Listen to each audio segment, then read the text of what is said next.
Imagine this. It's Halloween night. The streets are quiet, almost too quiet. Pumpkins glow faintly on porches, their faces carved into crooked grins. The air smells of smoke and damp leaves. You're walking home. You pass the edge of town where the houses stand farther apart, dark and silent. And then you see it.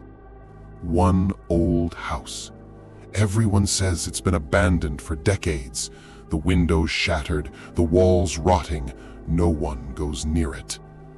But in the upper window, there's a light. A single candle glowing steady. It doesn't flicker, it doesn't fade. It just burns. And here's the rule no one ever tells you.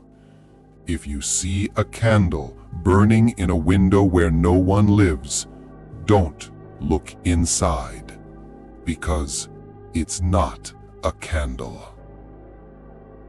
Long ago in New England, there was a woman named Eliza Crow. She lived alone in that very house at the edge of town. People whispered about her. They said she was strange, that she never left her home, never spoke to neighbors. Every night she would sit by the window, a single candle glowing beside her. Children swore they saw shadows moving in the glass, faces, not hers, but other faces, people long dead, staring out as if trapped behind the pane. The townsfolk called her the Window Witch. They said she used the candle as a doorway, that if you looked at it too long, your reflection would slip away and she would keep it forever. On Halloween night, the townspeople had enough. They stormed her home, dragged her to the very window she loved, smashed her candle to the floor, and they burned her alive inside. But when the fire died, the house still stood, and in that window, a candle flickered back to life. Eliza's body was gone, but her curse remained. Every Halloween, the candle lights itself, and if you make the mistake of looking into that window, you won't see your own reflection. You'll see her. Her skin blackened by smoke, cracked like burning wood. Her hair tangled, scorched. Her eyes hollow, filled with a flame that never dies. And once she sees you, she follows. Some say she doesn't walk on the ground, only in reflections. You catch her in a mirror, in the glass of a car window, in the shimmer of water, watching, waiting, until the night she steps out from the reflection and takes you with her. That's why the families in town started carving faces into pumpkins. Not for fun, not for decoration, but to protect themselves.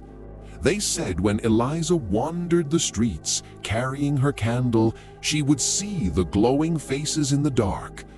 Crooked, wide-eyed, grinning faces, and she would think, this soul is already claimed, and she would move on.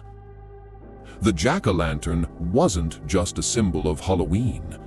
It was a shield, a warning to the witch, a way to keep her away. But people forgot.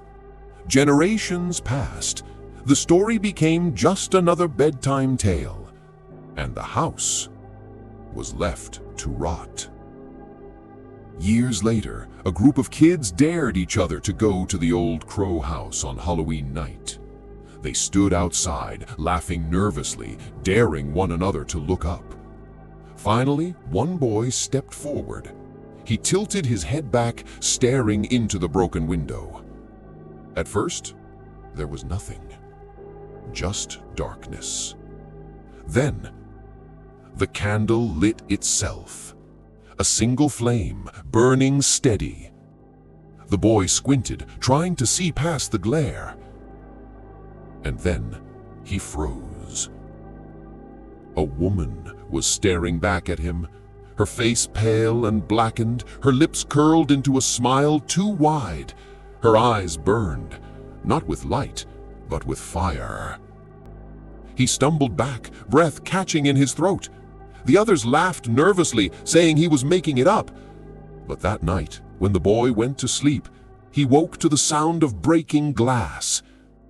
His bedroom window. On the floor, just beneath it, a candle was burning. And by morning, his bed was empty. Only the smell of smoke remained. So remember this. On Halloween night, when you see the pumpkins glowing, don't think of them as decorations. Think of them as shields, warnings. Because if you're walking home and you pass a house that should be empty, and in the window you see a single candle burning, don't stop, don't look, don't even breathe. Because it's not a candle, it's her. And the witch is still searching for a soul to take her place. One wrong glance, one moment of curiosity, and she'll step through the glass, and she'll take you forever. So when you walk past a dark house tonight, ask yourself, do you see a candle? Or does the candle see you?